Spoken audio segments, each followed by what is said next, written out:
At 13,000 feet over northwest Germany, a crippled American bomber was still flying when it should already have been falling.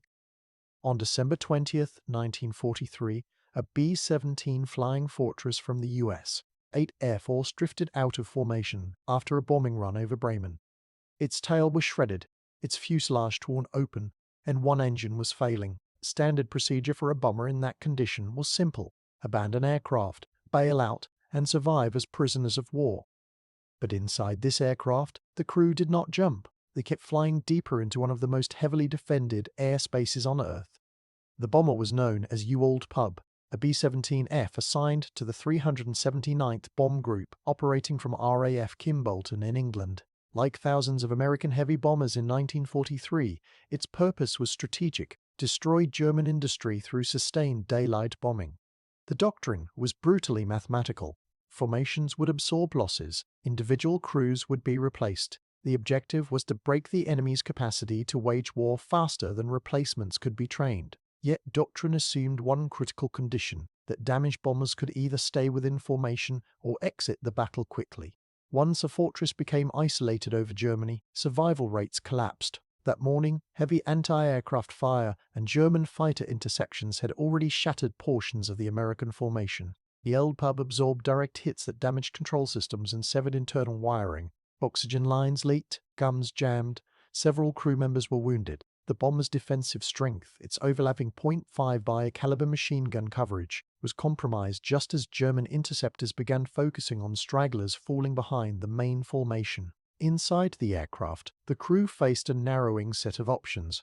Parachuting into northern Germany meant immediate capture and uncertain survival in winter conditions. Remaining inside the aircraft meant flying a machine that could fail at any moment. The pilot, Second Lieutenant Charlie Brown, was only 21 years old and on one of his early combat missions. Around him, the crew worked through checklists and improvised repairs, attempting to keep altitude with damaged controls and failing systems. The bomber continued west, slow and exposed, toward the North Sea. Each passing minute increased the probability of intersection. German radar networks and ground observers tracked damaged aircraft with precision. Fighter groups stationed across northern Germany routinely targeted stragglers because they required less ammunition and carried minimal defensive risk. A lone B-17 in that airspace was not just vulnerable, it was considered already lost. Somewhere behind and below the drifting fortress, German fighters were already being vectored toward its position. By late 1943, the daylight bombing campaign over Europe had become a system measured in aircraft lost per mission and targets destroyed per month.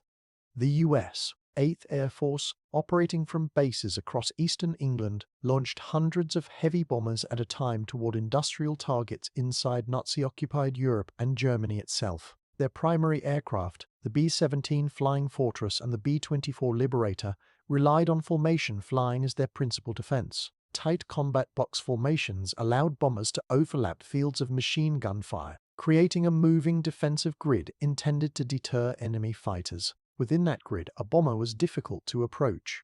Outside it, survival depended largely on chance. The Bremen mission of December 20, 1943, followed the established pattern. Bombers assembled over England, crossed the North Sea, and penetrated German airspace under radio control and fighter escort where available. But escort range remained limited in 1943. Long-range fighters such as the P-51 Mustang had not yet been deployed in sufficient numbers. American bombers often had to rely on their own defensive guns for protection deep inside Germany. Losses were expected and calculated into operational planning.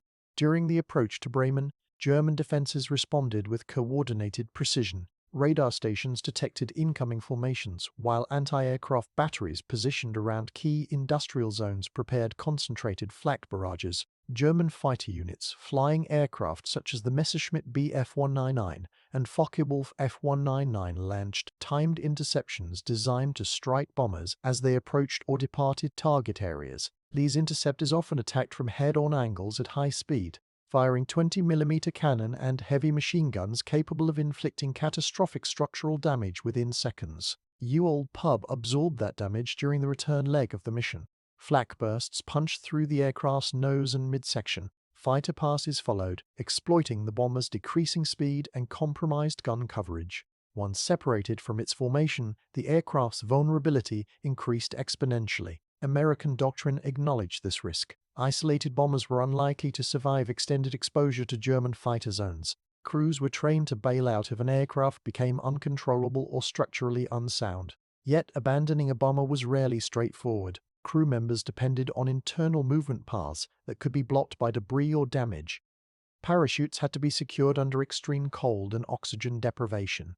Wounded gunners often required assistance to reach escape hatches. Every second spent coordinating an evacuation reduced the altitude margin needed for safe parachute deployment. Many crews hesitated until the aircraft was no longer controllable, and by then, escape was sometimes impossible. Inside the old pub, the crew faced those calculations in real time. Their aircraft remained barely controllable. One engine was out, another struggling. Defensive guns were partially inoperable. But the bomber was still flying west, still losing altitude slowly rather than catastrophically. As long as it remained airborne, there remained a narrow possibility of reaching friendly territory. That possibility kept them inside the aircraft and kept them directly in the path of German interceptors searching the sky for easy victories. A lone bomber over Germany rarely remained alone for long. Once a B-17 drifted beyond the protective geometry of its formation, it became a visible, predictable target within a defensive network designed to eliminate stragglers quickly and efficiently. Radar stations tracked damaged aircraft. Ground observers relayed headings. Fighter control officers vectored interceptors toward the slowest returns. By December 1943, the system operated with mechanical discipline across northern Germany. For the crew of Ye Old Pub, separation from formation meant entering a different phase of the Mission 1, where survival depended on endurance rather than firepower. Inside the aircraft, procedures replaced emotion. The pilot maintained heading toward the North Sea, balancing damaged control surfaces against failing engines. Crew members monitored fuel transfer and hydraulic pressure, knowing that either system could collapse without warning. A wounded tail gunner, badly hit during earlier attacks, struggled to remain conscious. Other gunners checked jammed weapons and attempted partial repairs, aware that even a single functioning turret could deter another pass. Communication inside the aircraft grew difficult as internal wiring damage disrupted the interphone system. Orders had to be repeated. Status updates became fragmented. German fighters began appearing at intervals, not always attacking immediately but observing, positioning, waiting for a clear opportunity. Head-on passes remained the most dangerous. A closing speed exceeding 500 miles per hour allowed only seconds of firing time. Yet those seconds could destroy engines or kill pilots. With its defensive pattern weakened, the B-17's ability to repel such attacks was reduced. Each new contact forced the crew into readiness. Gunner scanning sectors, pilot adjusting course slightly to complicate aim, navigator tracking position against dwindling range to open water. Altitude continued to drop. A heavy bomber with structural damage could not maintain optimal cruising height. Lower altitude increased vulnerability to both fighters and ground fire. It also reduced the time available for parachute deployment if evacuation became necessary. The crew remained inside because the aircraft still responded to control inputs, still carried them westward.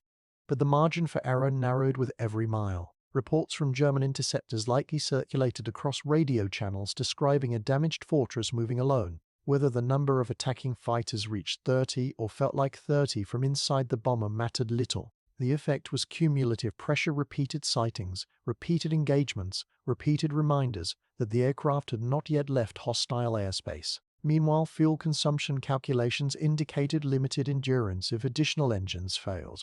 The crew maintained discipline. They monitored instruments, checked wounds, cleared obstructions, and kept the bomber moving. Procedure held panic at bay. Yet somewhere within the German fighter network, one pilot was already approaching close enough to end the situation entirely. German fighter pilot Franz Stigler had already accumulated significant combat experience by late 1943.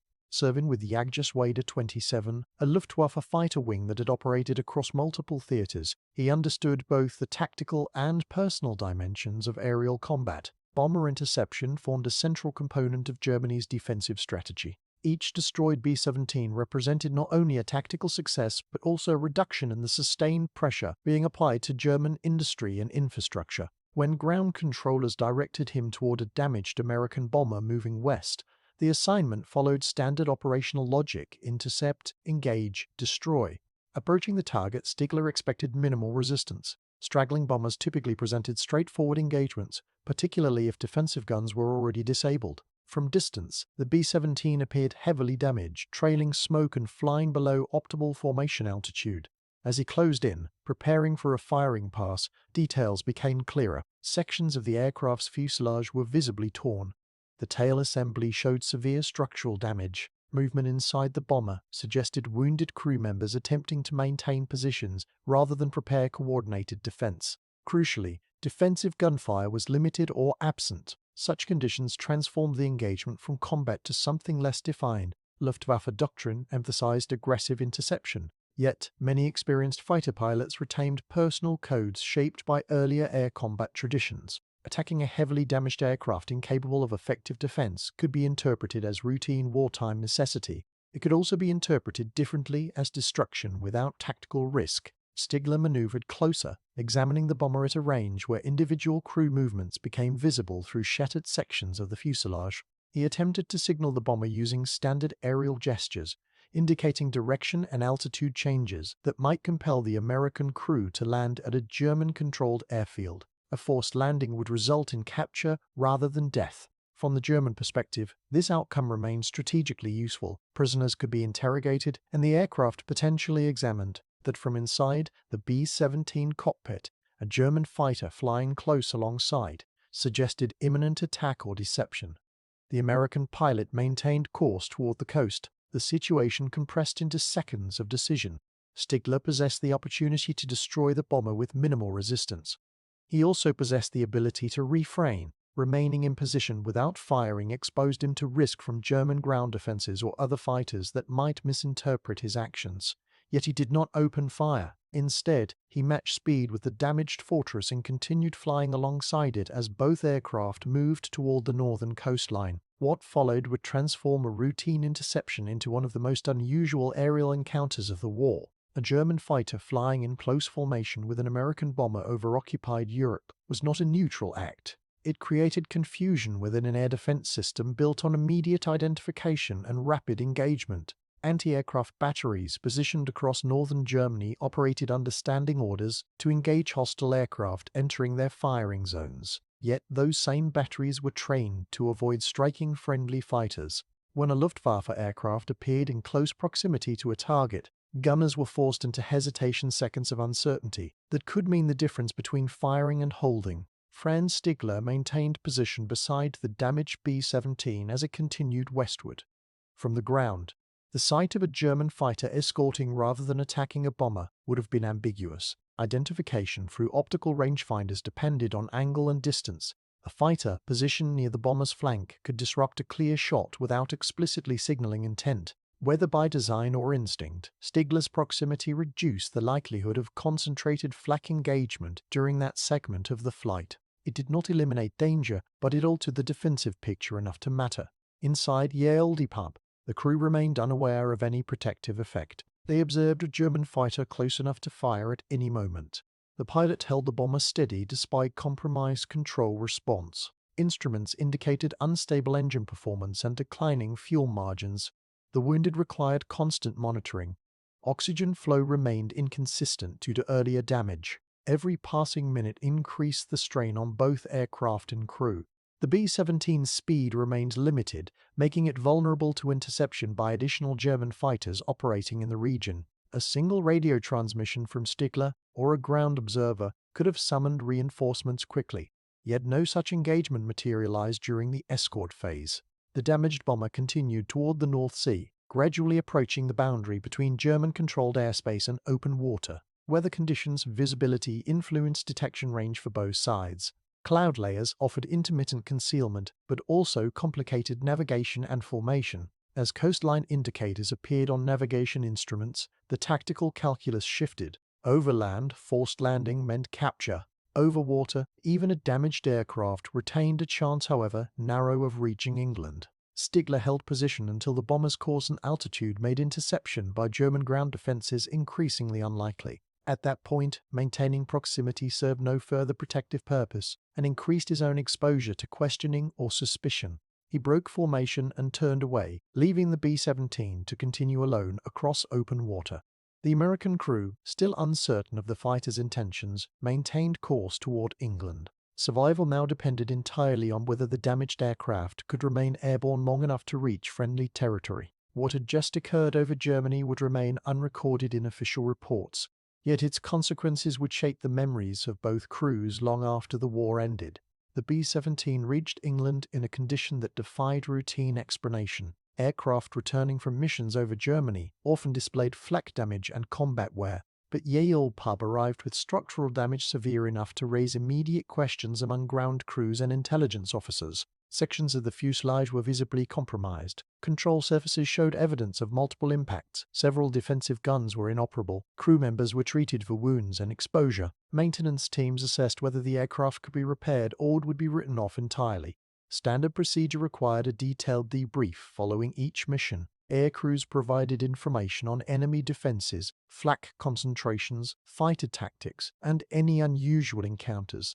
Intelligence officers compiled these reports to refine future mission planning. During this process, accounts that deviated sharply from expected patterns often received scrutiny. A narrative involving a German fighter flying in close proximity without attacking did not fit established tactical assumptions. It suggested either misinterpretation under stress or an encounter difficult to verify through independent evidence. For the American pilot and crew, reporting the full sequence presented complications. They possessed no photographs or gun camera footage confirming the fighter's behavior. Damage to internal systems and the intensity of earlier engagements left gaps in precise timing. Describing a moment of apparent restraint from an enemy pilot risked skepticism or administrative confusion. In wartime reporting structures, clarity and actionable intelligence were valued over anomalies that could not be substantiated. On the German side, any acknowledgement of deliberately sparing an enemy bomber would have carried severe consequences. Luftwaffe discipline emphasized destruction of hostile aircraft as a primary duty.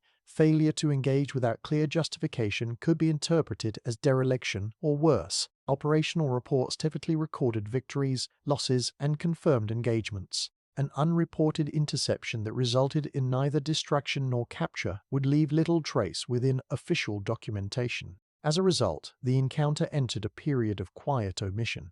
The American crew returned to subsequent duties and missions. Maintenance records noted the aircraft's damage and repair status. German operational summaries continued listing interceptions and engagements according to standard metrics. The moment when a German fighter chose not to fire existed only in the memories of those directly involved. Years passed. The war concluded.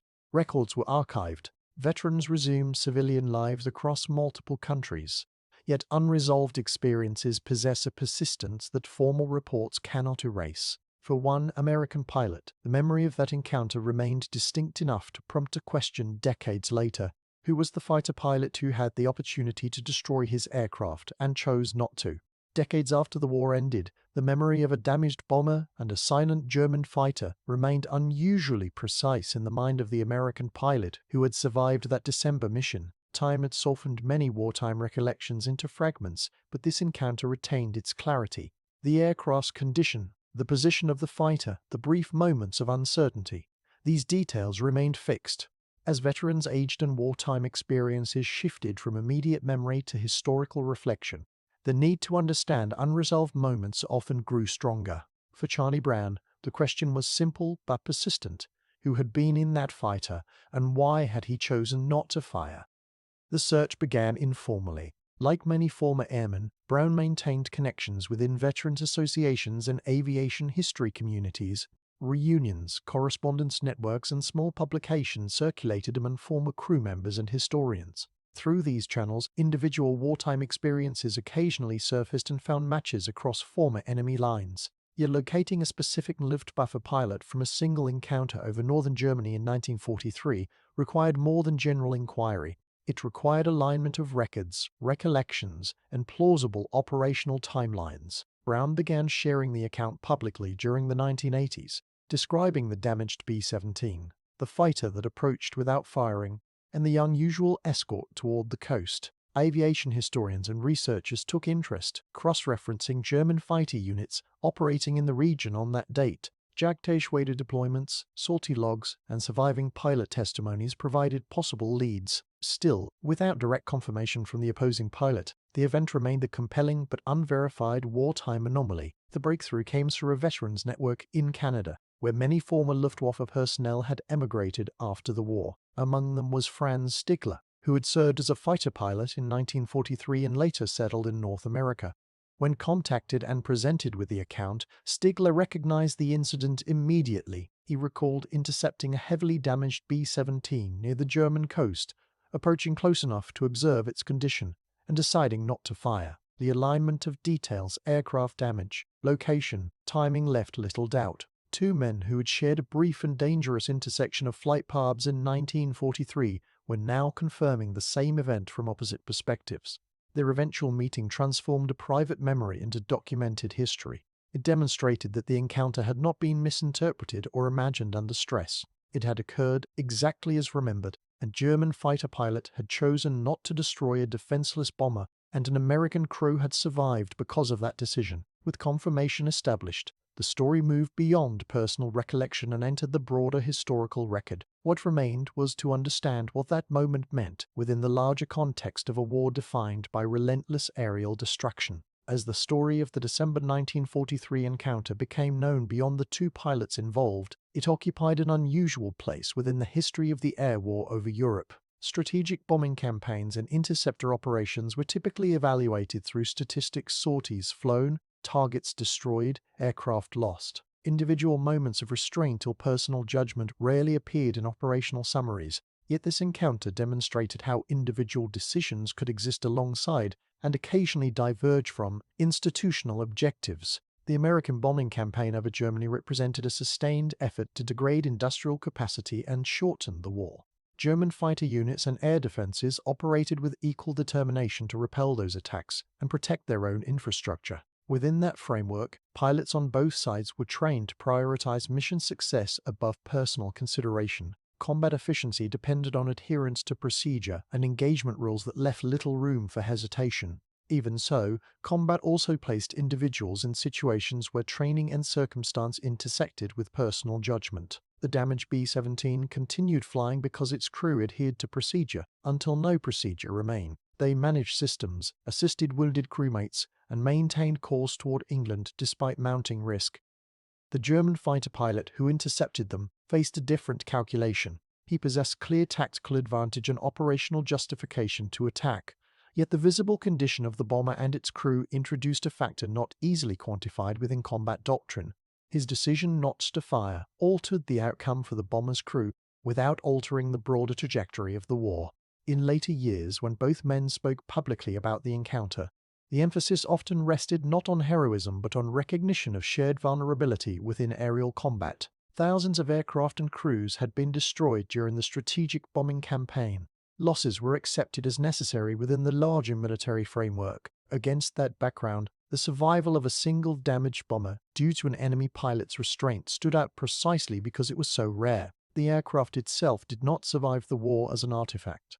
Like many combat-damaged machines, it was eventually retired and scrapped. The pilots and crew returned to civilian lives shaped by experiences that could not be fully conveyed through official records. Yet the memory of that encounter endured because it illustrated a dimension of wartime decision-making, often absent from statistical analysis. Even within a conflict defined by industrial-scale destruction, individual choices retain the capacity to influence immediate outcomes. High above the winter waters of the North Sea in 1943, two aircraft had flown parallel courses for several minutes. One carried wounded airmen struggling to reach home. The other carried a pilot with the authority to end their flight. The space between them held a decision that would remain remembered long after the aircraft themselves had disappeared.